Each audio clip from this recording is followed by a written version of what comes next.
আসসালামু আলাইকুম, আমাদের চ্যানেলে স্বাগতম। আজকে আবার হাজির হয়েছি নতুন একটা ভিডিও নিয়ে। আজকের ভিডিও গর্ভাবস্থার সপ্তম মাস, 7 মাসের বাচ্চা কিভাবে বেড়ে ওঠে, তার বিকাশ, গর্ভবতীর শারীরিক পরিবর্তন, কি কি সমস্যা ফেস করতে হবে, কখন ডাক্তার দেখাবেন, সবকিছু থাকছে এই ভিডিওতে। ভিডিওটা শেষ পর্যন্ত দেখুন। ভালো লাগলে চ্যানেলটিকে সাবস্ক্রাইব করতে ভুলবেন না। যেহেতু আপনি আপনার গর্ভাবস্থার 28তম সপ্তাহে বা তৃতীয় ত্রৈমাসিকের শুরুতে প্রবেশ করেন, আপনি প্রতিদিনের সাথে আরো বেশি বেশি করে অস্বস্তি অনুভব করতে পারেন, কারণ এখন আপনার বাচ্চা চোখ খুলতে পারে এবং আলোর দিকে মাথা ঘোরাতে পারে, এমনকি গর্ভের ভেতর থেকেও এখনো শব্দ শুনতে পায় এবং জোরালো আওয়াজ শুনতে হয়তো পেটের মধ্যে লাফাতে বা পা ছুটতে পারে, এমনকি ওকে গান গেয়ে শোনালে বা ওর সঙ্গে কথা বললে শান্ত হয়ে যেতে পারে, কারণ এখন আপনার 7 মাস চলছে। এখন আমরা জানবো 7 মাসের গর্ভাবস্থার আপনার ডায়েট কেমন হওয়া উচিত। গর্ভাবস্থার 7 মাসের খাদ্য খুবই গুরুত্বপূর্ণ এবং সব থেকে ভালো হলো আপনি আপনার ডাক্তারের নির্দেশে সাবধানে মেনে চলুন। এই সময় আপনার শিশুর জ্ঞানীয় এবং দৃষ্টিশক্তির বিকাশ হতে থাকে, এই জন্য আপনার খাদ্যে ওমেগা 3 ফ্যাটি অ্যাসিড থাকা জরুরি। এটি আপনার শিশুর বৃদ্ধির সহায়তা করে। আপনি মাছ, ডিম এবং সি ফুড গ্রহণ করুন, এগুলো ওমেগা ফ্যাটি অ্যাসিড সমৃদ্ধ। এছাড়াও যেসব ফলে ও সবজিতে ভিটামিন সি এবং আয়রন আছে সেগুলোকে খাদ্য হিসেবে গ্রহণ করবেন। এই সময়ে আয়রন অনেক গুরুত্বপূর্ণ। আয়রনের প্রাকৃতিক উৎস হিসেবে পালং শাক, মাংস, ডিম এবং সবুজ সবজি বেশি করে খাবেন। এখন জানবো 7ম মাসে গর্ভবতীর দেহের যে পরিবর্তনগুলি ঘটে থাকে।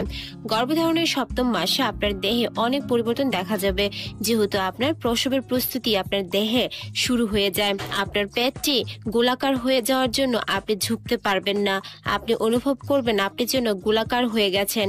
এটা হয় আপনার দেহে রক্ত সঞ্চালন বেড়ে যাওয়ার জন্য। আপনার হিমোগ্লোবিনের পরিমাণ চেক করুন এবং আয়রন সমৃদ্ধ খাবার বেশি করে খান। তার সাথে অবশ্যই ভিটামিন সি যুক্ত খাবার খাবেন। এই সময় মুখ, হাত এবং পা ফুলে যাবে। যে কোনো আবহাওয়াতে আপনার অত্যাধিক গরম লাগবে। যেহেতু গর্ভস্থ শিশুটি তার বৃদ্ধির ফলে নিচের দিকে নামতে থাকে, তাই আপনার ঘন ঘন মূত্রত্যাগ করতে হবে। আপনি বেশি করে ক্লান্ত হয়ে পড়বেন এবং অবসাদে ভুগবেন। সাথে দ্রুত হাঁটতে পারবেন না, যেহেতু আপনার পেটের ভার বেড়ে যায়। আপনার স্তনের বৃত্তটির রং গাঢ় এবং আপনার স্তন ভারী হয়ে যাবে। আপনার পিঠের উপর অতিরিক্ত চাপ পড়বে জরায়ুর বৃদ্ধি এবং আপনার গর্ভস্থ সন্তানের ওজন বেড়ে যাওয়ার কারণে। তাছাড়া স্তন দুধ উৎপাদন শুরু করবে, তার ফলে হলদেটে ভিটামিন এবং পুষ্টি সমৃদ্ধ দুধ যা আপনার শিশুর একান্ত প্রয়োজন তা স্তন বৃত্ত দিয়ে বেরিয়ে আসবে, যার ফলে আপনি স্তনের শীতলতা অনুভব করবেন। সেই জন্য সব থেকে ভালো একটা আরামদায়ক ব্রা ব্যবহার করা। আপনি যখন ঘুমাবেন তখন এটা ব্যবহার করলে সেটা আপনার স্তনের ভার এবং শীতলতা অনেকটা লাঘব করবে। আপনার গর্ভে বেড়ে চলা সন্তানের সাথে এই সময় আপনি গভীর বন্ধন অনুভব করবেন। এই সময় আপনার ঊর্ধ্বশ্বাসের অভিজ্ঞতা হবে। নিজেকে তৈরি করতে থাকুন আরো বেশি করে নিদ্রাহীন রাত কাটাবার জন্য, এবং শ্বাস প্রশ্বাসের কিছুটা সমস্যা দেখা দিতে পারে। এখন আমরা জানবো গর্ভাবস্থায় 7 মাসের সাধারণ উদ্বেগগুলি বা যে বিষয়গুলো আপনাকে ভাবাবে। প্রথমত, আপনার হাঁটতে কষ্ট হবে, কারণ প্রচুর পরিমাণের চাপ আপনার অঙ্গ প্রত্যঙ্গ এবং মূত্রথলির উপর পড়বে। উদরের জন্য আপনার মনোসংযোগ পুরোপুরি থাকবে আপনার ওজন বৃদ্ধির উপর, যেহেতু এটা আপনার পিঠের ব্যথার একটা মুখ্য কারণ। মাড়ি দিয়ে রক্ত পড়া এবং অতিরিক্ত লালাক্ষরণ হতে পারে। অবসাদ এবং মাথা যন্ত্রণা, মাথা হালকা লাগা এবং ঘুম ঘুম ভাব, যৌনের ক্ষরণ বৃদ্ধি পাওয়া, কোষ্ঠকাঠিন্য এবং হজমের গোলমাল দেখা যাওয়া। তাছাড়া হঠাৎ করে কান্না, হাসির জন্য প্রস্তুত থাকুন, যেহেতু আপনার মেজাজের দ্রুত পরিবর্তন হবে। একই সময়ে ঘাবড়াবেন না, কারণ এই ঘটনাটি সকল ভদ্রমহিলার সাথেই একই সময়ে ঘটে থাকে। দুটি পায়ের পাতাগুলির মধ্যবর্তী দূরত্ব বেড়ে যায়, যা তলপেটে অস্বস্তি এবং প্রায় সবসময় সংকোচন আপনার দৈনিক রুটিন হয়ে যাবে। আপনি এই সময় মাঝে মাঝে অনেক কিছু ভুলে যেতে পারেন, তবে ঘাবড়াবেন না, এটা সাময়িক। এখন আমরা জানবো গর্ভধারণের 7 মাসের শিশুর কিরকম বিকাশ ঘটে।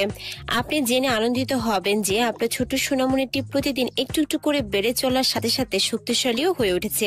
7 মাস বয়সে তার শরীরে শ্বাসতন্ত্র পুরোপুরি কাজ শুরু করে দেয়। তাই যদি সে ফুটফাট শব্দ করে তাহলে ভয় পাবেন না।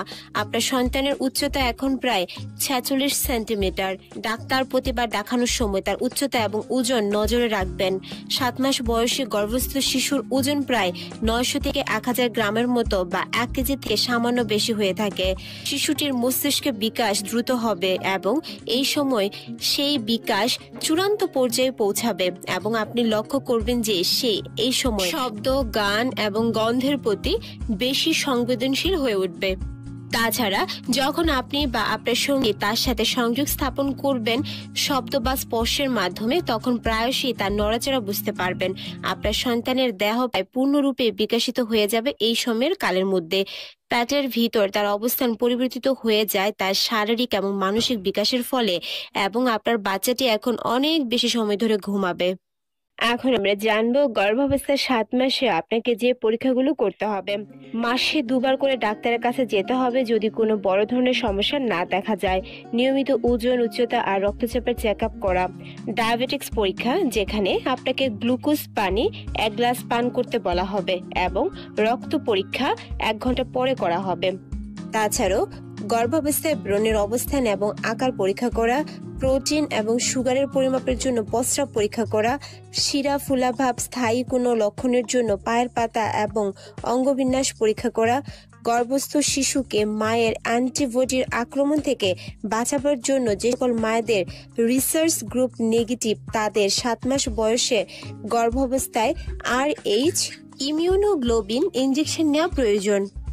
তাছাড়া যেহেতু আপনি গর্ভাবস্থার শেষ ত্রৈমাসিকে পৌঁছে গেছেন, তখন নিজের প্রতি একটু এক্সট্রা কেয়ার নিতে হবে, নিয়মিত চেক আপে যেতে হবে। তাছাড়া আপনি চাইলে ডেলিভারির জন্য আপনার ব্যাগটা গুছিয়ে রাখতে পারেন। এতে করে ইমার্জেন্সি দেখা দিলে খুব সহজেই হসপিটালে যেতে পারবেন। যতটা পারেন নিজের সঙ্গীর সাথে সময় কাটানোর চেষ্টা করুন, এতে করে আপনার মন ভালো থাকবে। অতিরিক্ত দুশ্চিন্তা মুক্ত থাকবেন। পর্যাপ্ত পরিমাণের পানি পান করবেন। তাছাড়া দিনে এবং রাতে মিলে মিনিমাম 8 থেকে 10 ঘন্টা ঘুমানোর চেষ্টা করবেন। আশা করছি ভিডিওটা দেখে একটু হলেও উপকৃত হয়েছেন। ভিডিওটা ভালো লাগলে চ্যানেলটিকে সাবস্ক্রাইব করতে ভুলবেন না। আল্লাহ হাফেজ।